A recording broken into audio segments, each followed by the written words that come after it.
Juan capítulo 13, verso 36. La verdadera espiritualidad. Le dijo Simón Pedro: Señor, ¿a dónde vas? Jesús le respondió: a donde yo voy, no me puedes seguir ahora, mas me seguirás después. Le dijo Pedro: Señor, ¿por qué no te puedo seguir ahora? Mi vida pondré por ti. Jesús le respondió: ¿tu vida pondrás por mí? De cierto te digo, no cantaré el gallo sin que me hayas negado 3 veces. Existe una frase muy conocida, seguramente usted la conoce o la ha pronunciado en alguna ocasión.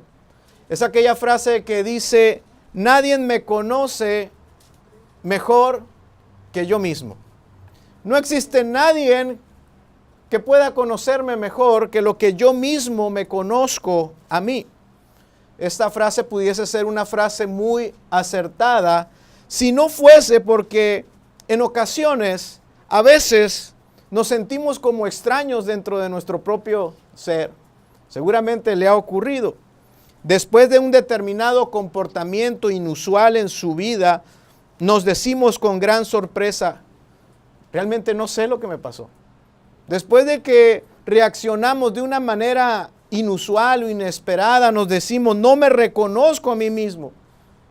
Yo no actúo así. Yo nunca me hubiese comportado así. Bien, en estos versículos que acabamos de leer se nos enseña cuán ignorante de sí mismo es a veces el creyente. Simón Pedro, el apóstol, el más arrojado, el más impetuoso, manifestó que estaba pronto, que estaba dispuesto para morir por su maestro. Pero el Señor Jesucristo le contestó que esa misma noche Pedro le iba a negar 3 veces. Todos nosotros sabemos lo que ocurrió después. Efectivamente, el maestro tenía razón y el discípulo estaba totalmente equivocado. Pedro estaba equivocado.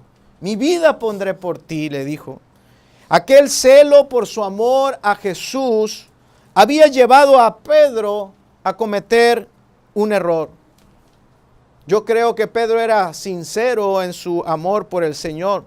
Y ese ímpetu lo llevó a no calcular bien la medida de su valentía. Pedro creía que era realmente valiente para cumplir con sus palabras. Creía que tenía la fortaleza suficiente para cumplir con aquella promesa que le estaba haciendo a Jesús. Mi vida pondré por ti. Evidentemente no era como Pedro lo había calculado, ¿verdad? No calculó bien. Pedro no se conocía verdaderamente a sí mismo, pero había alguien mayor que él. Alguien que tenía mayor sabiduría y que conocía mejor a Pedro que lo que Pedro se conocía a sí mismo. Ese alguien era Jesús. Era aquel Dios que se había encarnado, el Dios que es toda sabiduría y conocimiento, aquel que había creado al mismo Pedro, estaba allí y realmente conocía cuáles eran las capacidades. Jesús conocía realmente cuáles eran las fortalezas y las debilidades, cuáles eran los alcances a los que Pedro podía llegar. Ahí estaba nuestro Señor Jesucristo, escuchando la promesa de Pedro: mi vida daré por ti. Pedro está haciendo la mayor declaración de lealtad que alguien le pueda decir a alguien. Quizás si tú estuvieses muy enamorado de alguien o si tú amas mucho a alguien, tú pudieses llegar a decir estas mismas palabras: yo daría mi vida por mis hijos. Yo daría mi vida por mi esposa. Oh, yo daría mi vida por mi madre. Amo tanto a mi madre. Yo daría mi vida por mi madre. Pedro estaba haciendo una declaración de amor y de lealtad a Jesús. Jesús, mi vida pondré por ti. Y realmente creo que Pedro era, como les he dicho, realmente sincero. Pero como hablábamos en la mañana, una persona puede estar sinceramente equivocada. Yo creo que Pedro lo pudo haber dicho, no lo sé, con humildad. Pero también alguien puede ser muy humilde y estar equivocado. Pedro estaba dispuesto y creía que podía dar su vida por la causa de Cristo. Existen muchas personas que han dado sus vidas por diferentes causas. Son muchos los mártires políticos que han dado su vida por sus ideales políticos. Existen muchos mártires que han dado sus vidas por causa de su nación, por defender a su nación, por guardar la soberanía de su patria. Son miles o millones los soldados que han salido a la guerra y han ofrendado sus vidas a causa de la patria. Otros muchos han sido mártires a causa de sus conocimientos. A través de la historia encontramos a los que se les llaman los mártires de la ciencia. Aquellos hombres que se animaron a desafiar las creencias comunes. Hubo una persona, un hombre italiano que fue el antecesor de Copérnico y que fue el primero en cuestionar la forma del universo. Ese hombre fue quemado en una hoguera y murió por lo que él estaba convencido. Pero están sobremanera expuestos aquellos, los mártires de la fe. Aquellos que han ido y han ofrendado su vida a causa del Evangelio de Cristo. Son muchos, incontables aquellos que han dado sus vidas por la fe. Así es que decir que uno daría su vida como lo hace Pedro por causa de la fe, parece ser algo fácil. Es algo fácil de decir, pero es algo muy difícil de hacer. Cualquier persona puede decir yo doy mi vida por Cristo, pero no cualquiera puede hacerlo. Es algo que se dice fácilmente, pero que no se hace fácilmente. Fue fácil para Pedro decir mi vida daré por ti, cuando él no estaba considerando las condiciones espirituales que se necesitan para lograr tal hazaña. Pedro no consideró cuáles eran esas cualidades. Calculó mal.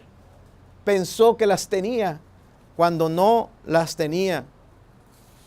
Es fácil decir yo daría mi vida por Cristo en un contexto de paz y seguridad como en el que estamos o vivimos. Si yo preguntase aquí, ¿cuántos de ustedes darían su vida a causa de su fe? Muchos pudieran decir, bueno, yo. O pudieran decir amén. Es muy fácil decir amén. Pero tienes las cualidades necesarias para llegar a cumplir con tal hazaña, entregar tu vida. En un contexto donde no hay persecución, esto es fácil. Y quizás aquí hubiese quien dijese, yo daría mi vida por Jesús. Pero muchos de esos que dicen yo daría mi vida por Jesús, a la hora de la prueba, se retractarían como lo hizo Pedro. Muchos dirían, yo me animo a decir que daría mi vida por Jesús, pero al momento de la prueba se retractarían y no podrían cumplir con su promesa como le sucedió a Pedro. La historia nos da testimonio, hermanos, de esto. Los primeros 3 siglos fueron 3 siglos de persecuciones para la iglesia cristiana. Se narra que hubo alrededor de 11 épocas en esos 300 años donde hubo persecuciones atroces, como ya hemos estudiado la historia de los mártires de la iglesia.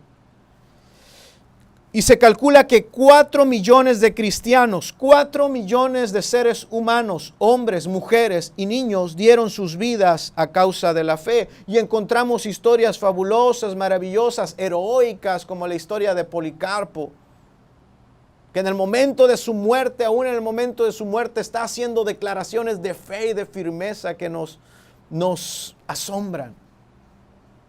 Pero existe otra parte de la historia que casi no se cuenta. Y es la historia de todos aquellos hombres que en un inicio dijeron, yo no negaré a Cristo, yo no negaré mi fe.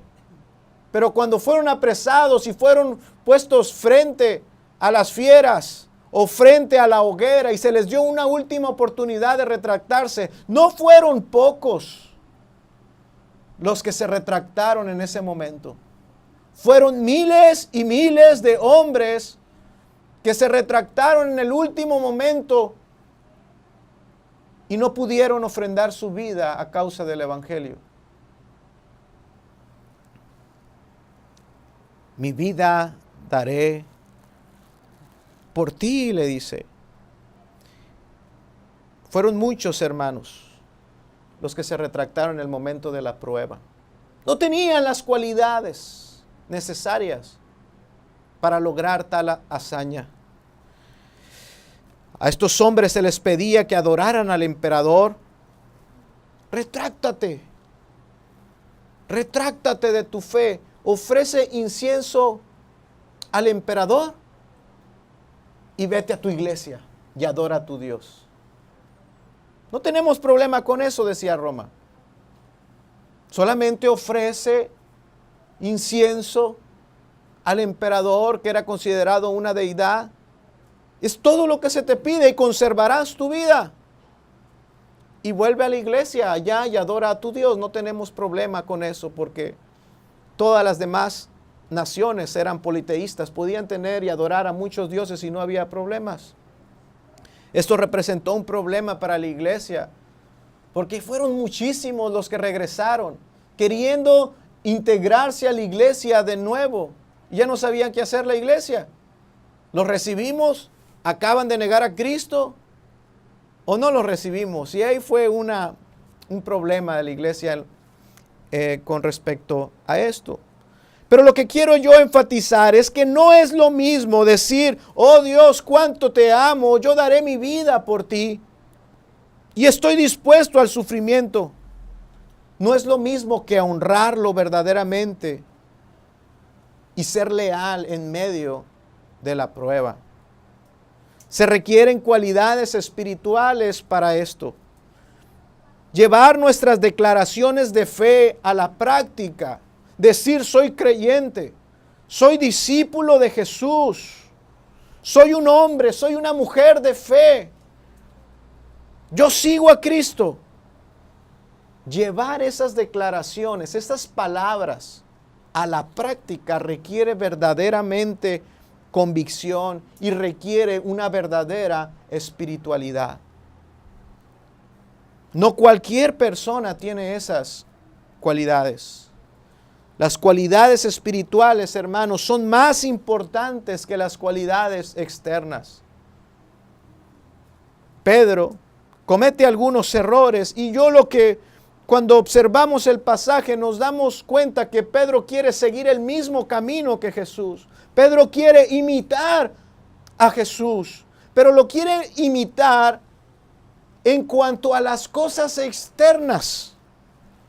Jesús había dicho en Juan capítulo 10, yo soy el buen pastor y el buen pastor su vida da por las ovejas. Ahora, Pedro quiere de alguna manera imitar a su maestro y decir, Señor, yo también, yo voy a dar mi vida por ti.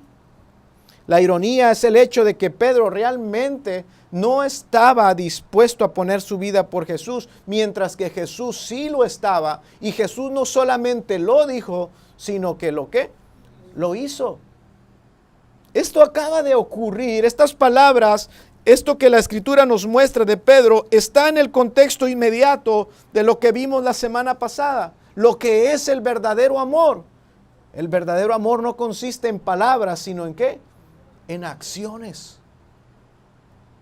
Y Jesús había dicho que iba a dar su vida y lo iba a hacer.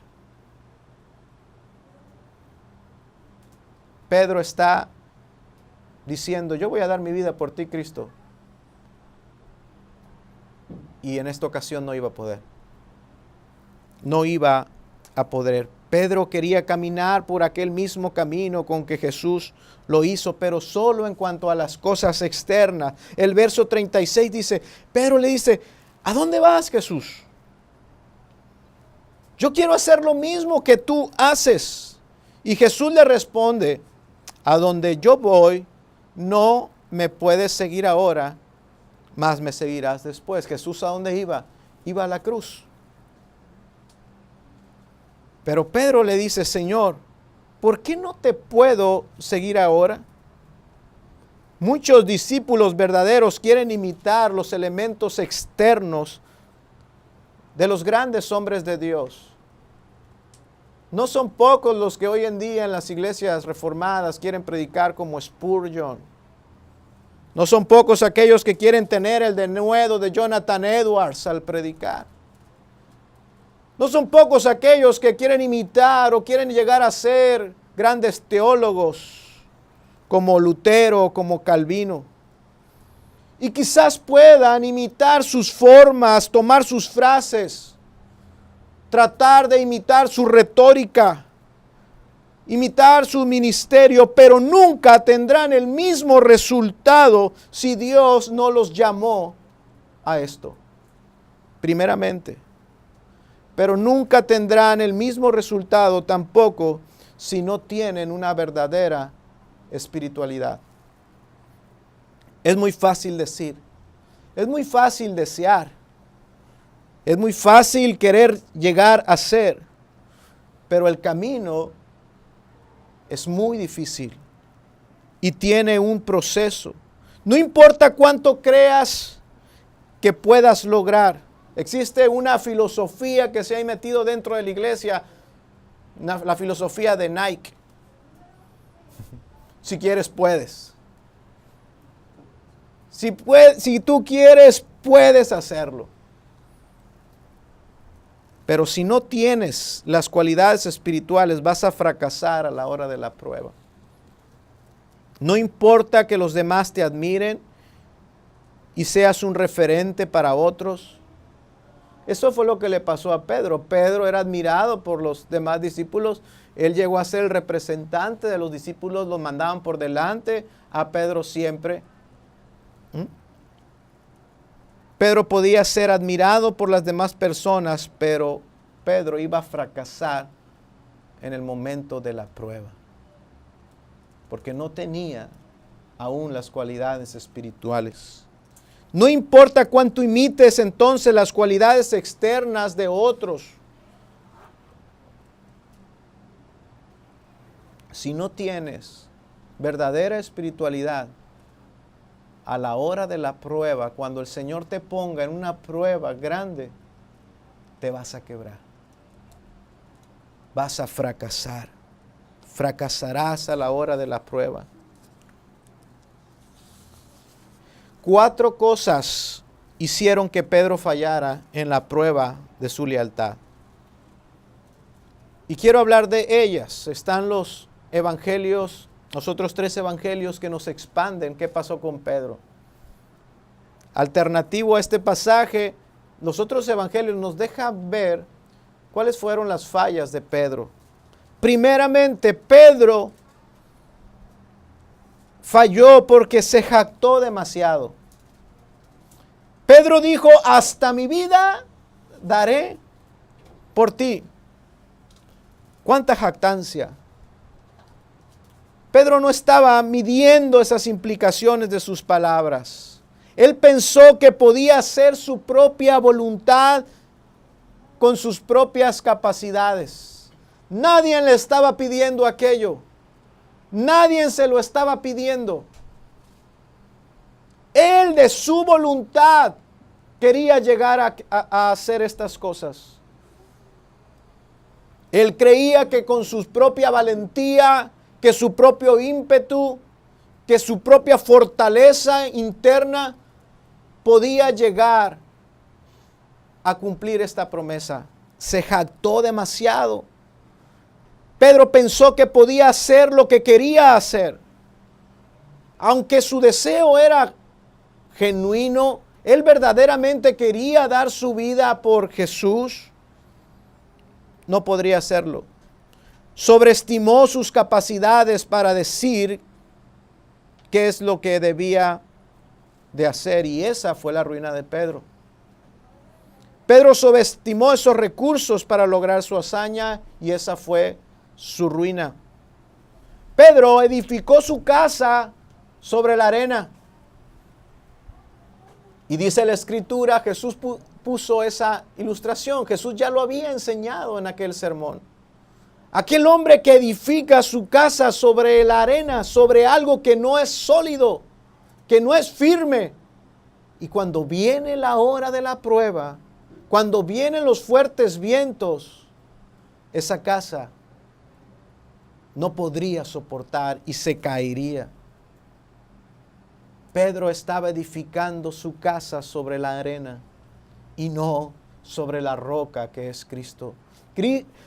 Cristo es la roca, y solamente aquellos que están cimentados en Cristo podrán soportar verdaderamente la hora de la tentación, la hora de la prueba. Pedro parece estar demasiado ocupado jactándose de sí mismo, que no podía escuchar lo que Jesús le estaba enseñando. Si usted va al Evangelio de Lucas capítulo 22, le voy a pedir que vaya ahí.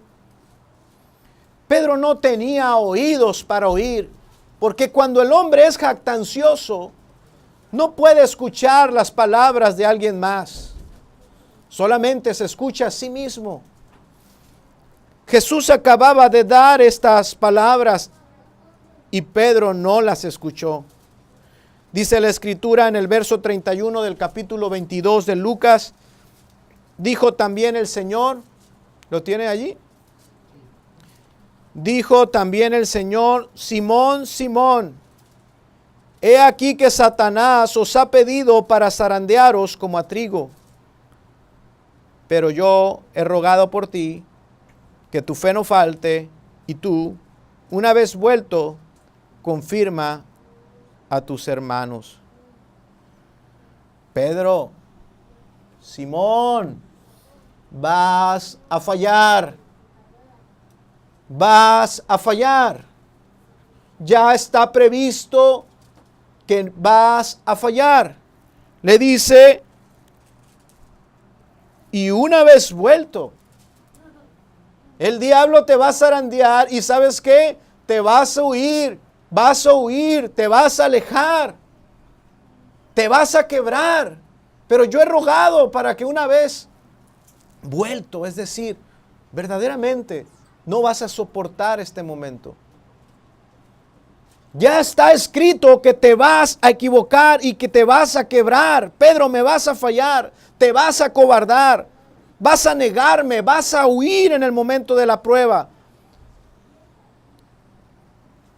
Pero Pedro le dice, mi vida daré por ti. Parece que Pedro le está diciendo, Jesús, te has equivocado. Nadie me conoce mejor a mí mismo que yo. Y esa es una lección para todo creyente. No te equivoques. No te equivoques. No te jactes de ti mismo ni del conocimiento que tú tienes acerca de ti mismo. Ya ha sido previsto que falles. Vas a fallar y el Señor lo sabe. No te jactes. No te ensoberbezcas. ¿Qué dice Jeremías 9:23? Aquel pasaje muy conocido. Así dijo Jehová, no se alabe el sabio en su sabiduría, ni en su valentía se alabe el valiente, ni el rico se jacte, se alabe en sus riquezas. No construyas tu casa sobre la arena. No seas jactancioso. Esa será tu ruina. Dios no desea, hermanos, que pongamos nuestra esperanza, nuestras fuerzas ni en nuestro conocimiento, ni en nuestro dinero. Porque saben, un día tienes dinero y al otro día no puedes tener ni un 5. Ni en tu fuerza, porque un día puedes estar sano y al otro día estar convaleciente en una cama. Ni en tu conocimiento, porque tu conocimiento es nada delante de Dios. No pongas tu confianza sobre la arena, porque esa será tu ruina en el momento de la prueba. No te alabes, ni en tu sabiduría, ni en tu valentía, en tu ímpetu. No te jactes. No te jactes de estas cosas. Dios no desea que pongas tu esperanza en estas cosas. Dice el texto, mas alábese en esto, el que se hubiese de alabar. Si alguien se va a jactar, que se jacte de esto. En entenderme y en conocerme que yo soy Jehová, que hago misericordia. Vas a fallar. Vas a fallar. No eres tan fuerte como piensas. Tus cualidades espirituales quizás no sean las que tú crees que tienes. No te jactes demasiado, porque puede ser tu ruina en el momento de la prueba. Jáctate en el Dios que tiene misericordia y que ha previsto que vas a fallar. Jáctate en que Él es bueno y que cuando falles tú puedes clamar a Él y Él te puede levantar. Pedro estaba jactándose de estas cosas. Pedro se estaba jactando en la carne, pero no estaba en condiciones de jactarse. Mi vida daré por ti. Otra de las cosas que Pedro hizo que fallaran en la prueba de su lealtad fue que Pedro oró muy poco. Segunda cosa, Pedro oró muy poco. El fracaso de la prueba de Pedro llega porque sus momentos de oración no eran tantos como debían de haber sido. El Evangelio de Lucas en el capítulo 22, si usted va al verso 40, nos damos cuenta que Jesús va al Getsemaní y viene la prueba, pero Jesús va a orar antes. Jesús va a enfrentar la cruz y va a orar. Jesús no falla. Jesús pasa la prueba. Pero vemos a Jesús antes de pasar por su pasión, ir a la cruz, lo vemos orando intensamente. Y ahí lo vemos en Getsemaní y va con sus discípulos y en el verso 40 Jesús le dice a sus discípulos, orad para que no entréis en tentación. Verso 45 dice que cuando Jesús viene de orar, los halló ¿qué? Durmiendo. Y en el verso 46 los reprende duramente y les dice de nuevo, orad para que no entréis en tentación. Es necesario orar. Es tan necesario orar porque si llega la prueba, el momento de la tentación y no hay una verdadera espiritualidad y lo único que tenemos son cosas externas, te vas a caer. Ora en este momento. No, estoy en un momento cómodo. Hay paz. Dios tiene todo controlado. Siembra oración. Ponte a orar y ora, aunque todo esté bien, para que cuando venga el día malo, tú estés bien cimentado. Jesús le dice, orad, para que no entren en tentación, para que no caigan en el momento de la prueba. El cristiano ora por la conciencia que tiene de la necesidad de misericordia.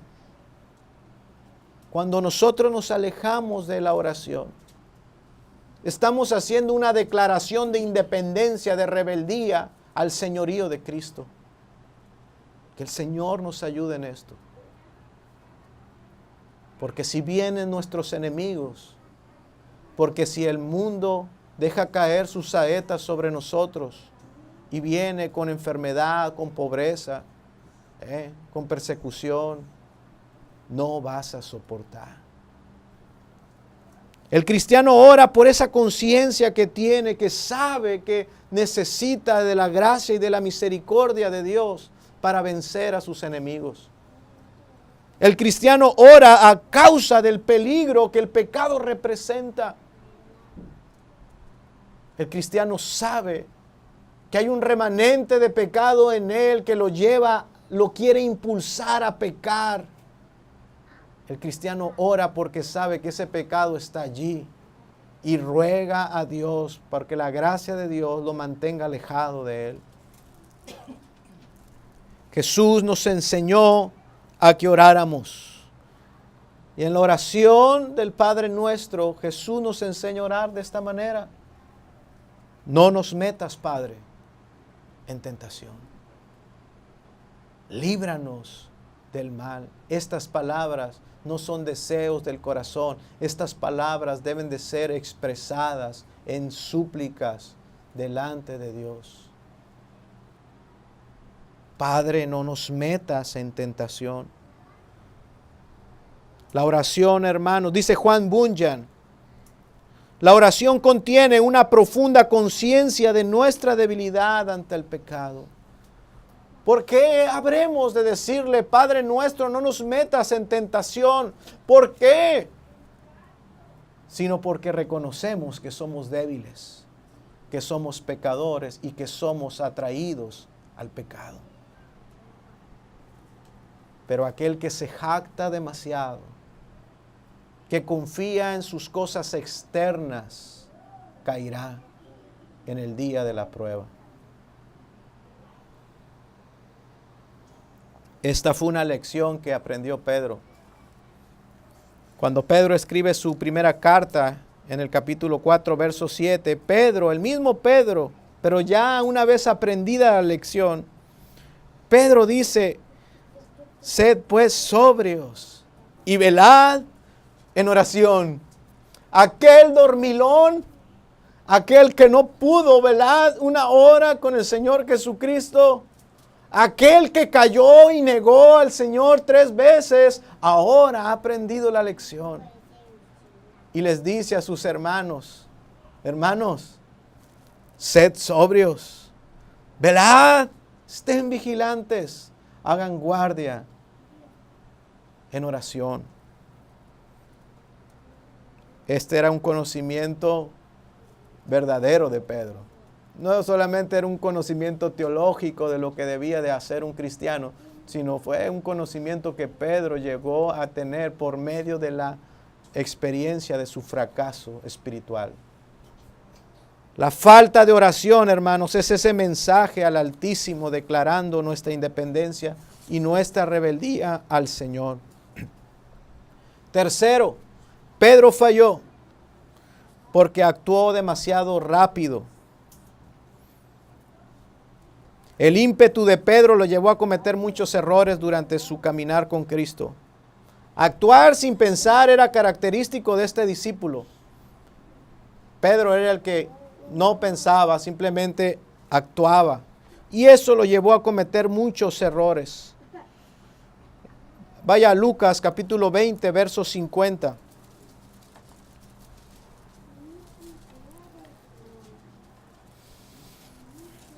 Creo que algunos pudiésemos estar identificándonos con este discípulo.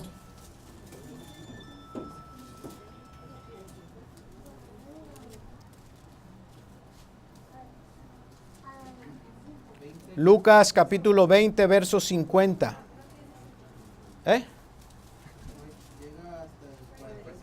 Ayúdenme, vamos a buscarlo. Entonces es cuando los oficiales llegan a apresar a Jesús.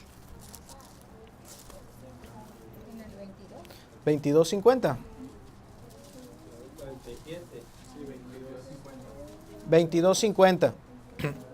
Allí en el huerto, cuando llegaron los oficiales de los sacerdotes a prender a Jesús, Pedro dice en la escritura que Pedro tomó una espada y cortó la oreja del siervo del sumo sacerdote. Fíjese lo que hace el ímpetu de Pedro. Tomar una espada y cortarle la oreja a un hombre. ¿Y sabe qué? Lo que Pedro estaba haciendo no era una operación quirúrgica de ahí en la oreja le quiero dar. No. Pedro quería cortarle el cuello a ese hombre. Pedro quería degollar a ese hombre, quería asesinar a ese hombre. Su ímpetu, llevarlo al extremo de convertirse en un asesino. Sin duda Pedro quería matar a aquel hombre, pero no lo logró. Y hermano, no fue un acto de egoísmo. Fue más allá, hermanos. Esto que Pedro hace incluye tantas cosas perversas del corazón. Egoísmo, orgullo. Quizás Pedro lo hizo porque se llenó de temor. No lo sabemos. Pero lo que sí sabemos es que lo que Pedro hizo al sacar la espada y cortarle la oreja a este hombre, eso no era un acto de lealtad a Jesús. Jesús dijo, yo voy a la cruz. Yo voy a dar, Pedro, mi vida por ti. Entiéndelo. Acéptalo. Esta es mi voluntad. ¿Te cuesta aceptar mi voluntad? Calma tu ímpetu, calma tus emociones. Yo tengo una voluntad y tienes que aceptarla. Y el no aceptar la voluntad de Dios llevó a Pedro a aflorar en este acto terrible de casi matar a un hombre. La voluntad de Dios no siempre es fácil de aceptar. ¿Ya se ha dado cuenta?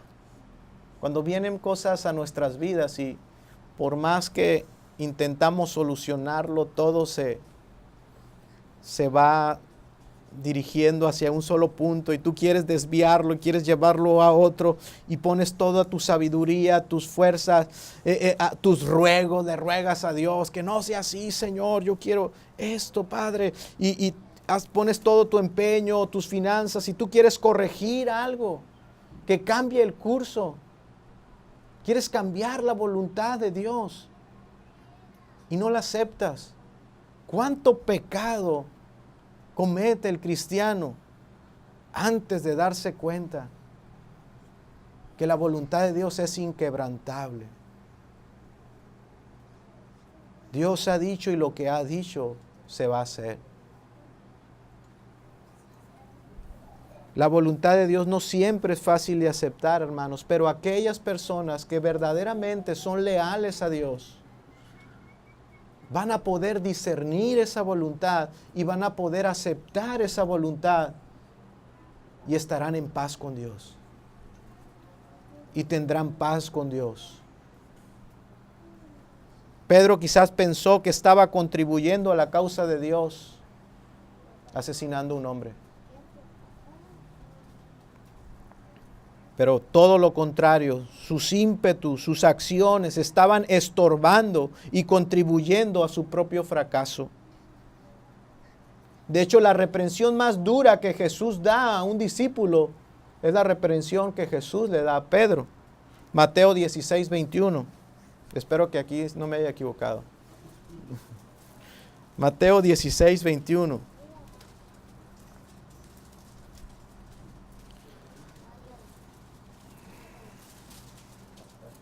Desde entonces comenzó Jesús a declarar a sus discípulos que le era necesario ir a Jerusalén y padecer mucho de los ancianos, de los principales sacerdotes y de los escribas, y ser muerto y resucitar al tercer día. Pero Pedro, tomándole aparte, comenzó a reconvenirle diciendo, Señor, ten compasión de ti. En ninguna manera esto te acontezca, oponiéndose a la voluntad de Dios.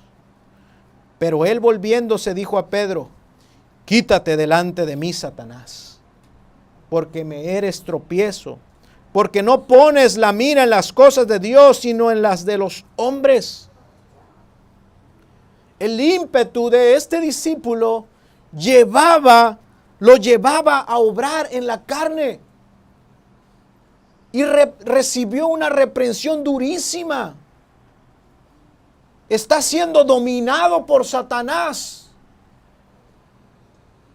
El diablo está operando sobre de ti y me eres estorbo, Pedro. La voluntad de Dios ha de aceptarse. Humildemente ha de aceptarse. Habremos de humillarnos delante de su voluntad, hermanos. Cuando viene el momento de la prueba, debe de haber un punto en el que el discípulo debe decir: Señor, hágase tu voluntad. Dame fuerzas para pasar este momento. Dame sabiduría, dame fortaleza para no pecar contra ti en este momento de dificultad. Ayúdame a seguir confiando en ti y a esperar en tus promesas. Que sea tu voluntad, que se haga tu voluntad. Ayúdanos, Señor, a confiar lo que tu palabra dice, que todas las cosas obran para bien, para aquellos que te aman. Si yo te amo, Dios, ayúdame a aceptar esa voluntad y que lo que ocurra me ayude para mi crecimiento espiritual. Y no que el Señor nos diga: me eres estorbo. Eres estorbo para que se ejecute mi voluntad. No importa cuán fervoroso sea un creyente, si no es gobernado por el Espíritu Santo de Dios, no importa cuán fervoroso, cuán impetuoso sea, si no es controlado y dirigido por la palabra, siempre dará problemas al cuerpo de Cristo. Nunca será provechoso para el reino de Dios aquel hombre. Será un estorbo. Es nuestro deber, hermanos, ser gobernados por el Espíritu de Dios, sujetos a su palabra y a su voluntad, dependientes de Él, entendiendo que todo lo que Él hace es bueno, es agradable y es perfecto, aunque nosotros no logremos entenderlo. Pedro actuó demasiado rápido y esa fue su ruina. Mi vida daré por ti, Señor. Pedro aún no tenía esas cualidades espirituales para demostrar esa clase de lealtad, dar su vida por Cristo. Verso 38 dice: Jesús le respondió: Pedro, ¿tu vida pondrás por mí? Pedro, ¿tú vas a dar tu vida por mí? ¿En verdad? Oh, Pedro, gracias. Qué generoso eres, Pedro. No. Lo dice en un tono muy distinto. Pedro, ¿tú vas a dar tu vida por mí? Te estás jactando demasiado, Pedro. Yo conozco tus cualidades y no podrás cumplir con esas promesas. Te estás jactando demasiado. De cierto te digo que no cantará el gallo sin que me hayas negado 3 veces. Yo tengo el conocimiento de que me fallarás. Pero la buena noticia, hermanos, es que nuestro fracaso, escuche, la buena noticia es que nuestro fracaso, el fracaso de los discípulos de Cristo, está incluido en el conocimiento de Dios. Y también nuestro fracaso está incluido en el plan divino de salvación. ¿Escuchó eso? Su fracaso ya está previsto. Usted le va a fallar a Dios. Pero no solamente está en ese conocimiento anticipado, sino su fracaso también está cubierto por Cristo. Yo he rogado al Padre, Pedro, para que tu fe no falte. Vas a caer, pero te voy a levantar. La Biblia, hermanos, no nos presenta a héroes con aureolas gloriosas. Ni en el Antiguo Testamento, ni en el Nuevo Testamento se nos presenta a los hombres de Dios, a los grandes hombres de fe, como hombres perfectos, angelicales, sin defecto. No, el Antiguo Testamento y el Nuevo Testamento nos muestran a hombres que son aprobados o que son reprobados. No nos presenta hombres perfectos. Pedro al final aprobó. Hombres imperfectos, pero que fueron aprobados al final. Ni el gran apóstol Pedro es plasmado de esa forma, hermanos, triunfalista. El gran apóstol.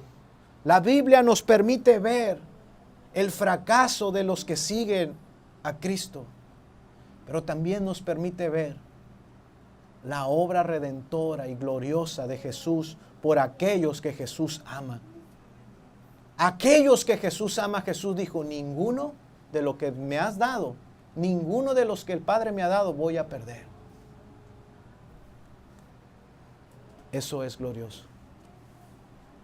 Eso es maravilloso. La Biblia es honesta y nos muestra las debilidades de los hombres de Dios.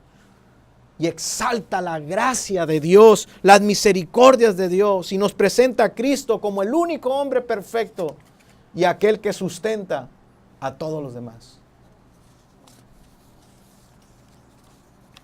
Muchos de los que están aquí, hermanos, quizá tienen poco tiempo en el conocimiento del verdadero evangelio.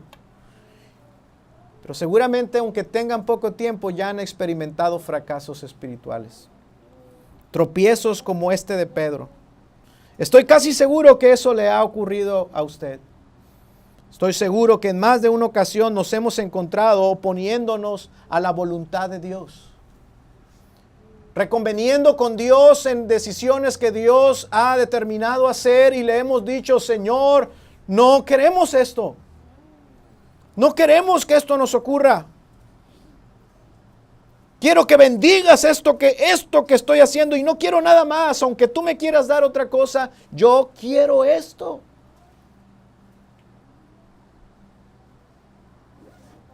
Seguramente lo hemos hecho. Oponiéndonos a la voluntad de Dios, seguramente nos hemos ganado a pulso la reprensión que se le dio a Pedro. Y quizás algunos la han escuchado en carne propia. Me eres estorbo. Porque no pones la mira en las cosas de Dios, sino en las cosas de los hombres. A los más jóvenes en la fe, a los que tienen menos tiempo, quiero terminar diciéndoles esto. El primer paso para seguir a Cristo comienza con la experiencia de tu propia debilidad e incapacidad.